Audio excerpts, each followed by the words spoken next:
రాజుల కాలంలో మంత్రగాడు కథ చెబుతాను వినండి.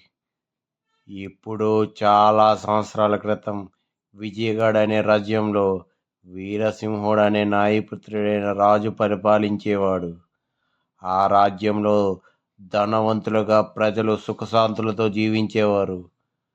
కానీ ఒకరోజు రాజ్యం మొత్తంలో విచిత్రమైన సంఘటనలు జరిగాయి. రాత్రి వేళ కొండ మీద అగ్నికాంతులు కనిపించేవి. పల్లెల్లో ఆవులు, గేదెలు అకస్మాత్తుగా మాయమయ్యేవి.